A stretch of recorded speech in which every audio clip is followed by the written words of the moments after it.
Hello, Chris Richter back again. We're going to look at a plugin this time that I found was extremely clever called Widget Hub.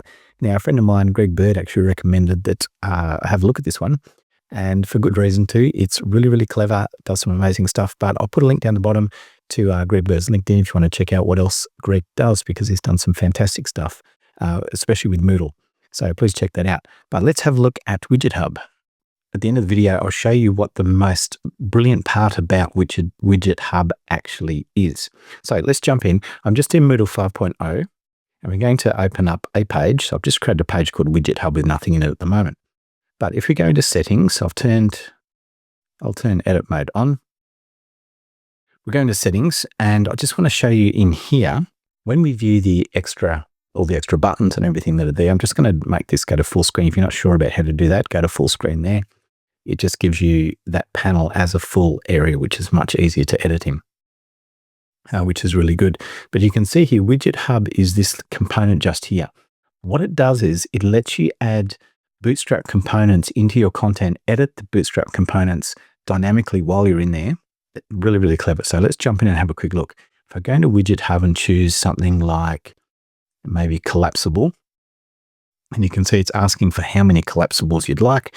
In my case, we'll just leave it as 3 is completely fine. And if you go to preview, it shows you what that looks like. And this is based on the Bootstrap accordion sort of style layout, where you can put your own content in, but this isn't the best part. If I say accept, it puts that into the page for me, which is great. I can go into the label and I can renumber these or rename them. I could call it something like panel 1, panel 2 if I like.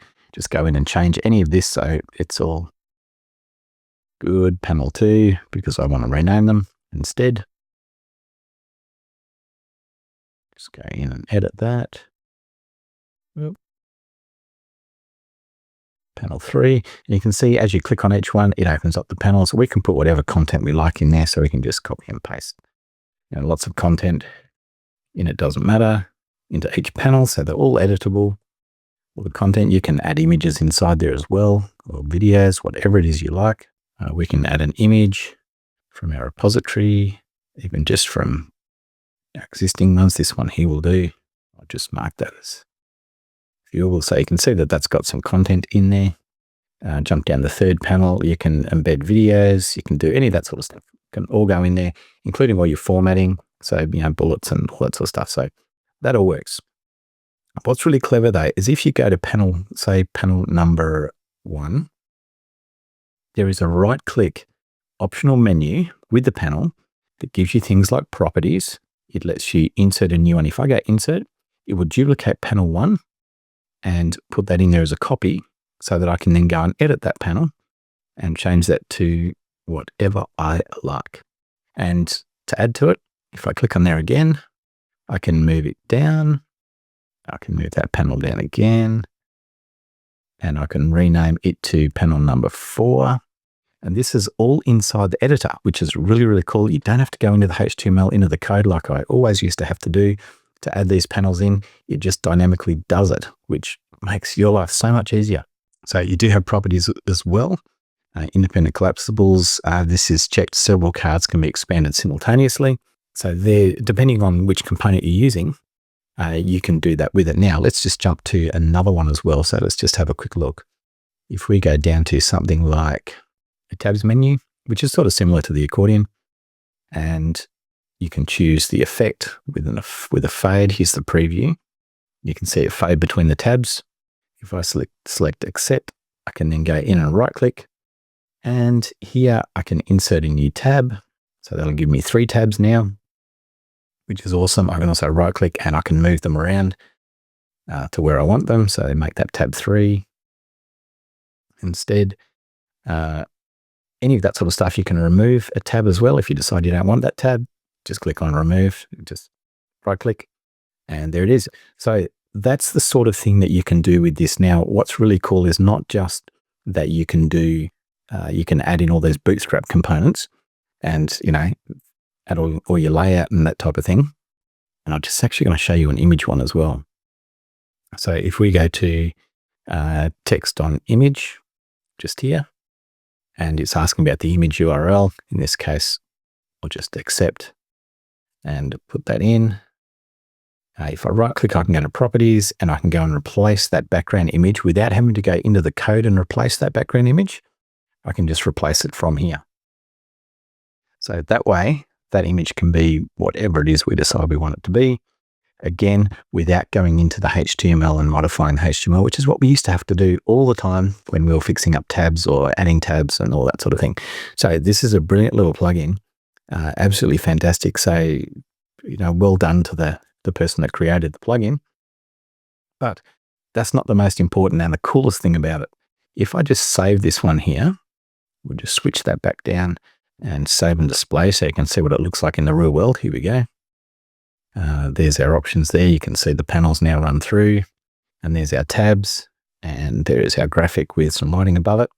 All that nice, looks great, simple and easy to create now. But if we go into a site admin, because I'm an administrator, and go into our plugins and into the widget hub, what you can see in here is a list of widgets and how the widgets are actually designed. You can add your own widgets to it.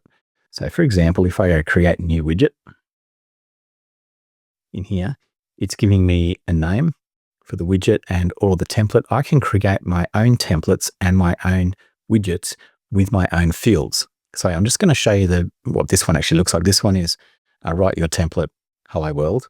So if I just change a few settings in here, like put in my email as being the person that created this widget, give it a key. So this could be, we could just call this the Ricochet widget. Give it a name, Ricochet widget. Doesn't matter, fits in the category examples, which is quite okay. Leave the rest of it because we're just doing this as an example to show you what it does. It's a hello world.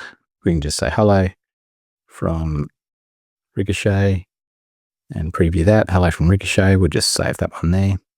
It's a Ricochet widget. Jump back to our course. Jump into our page, settings, go into our editor again, into the widgets. It's in examples. And there we've got our Ricochet widget. We can just click on Ricochet widget and we can write in our writing that goes in there. Click accept, and now it's added that widget to the page. So that widget could be any type of HTML that you want to sort of wrap around the whole thing to add in content that then obviously it can be very advanced, like it is with those tabs, with the accordions, all that type of thing. So hopefully that's got you interested in what you can do with Widget Hub and how Widget Hub works. And like I said, if you're interested in seeing how you can add your own widgets and create your own widgets, let me know, and I can certainly put together a video giving you a lot more detail on how that's actually done, because it is incredibly clever. I hope you enjoyed it. That's Widget Hub.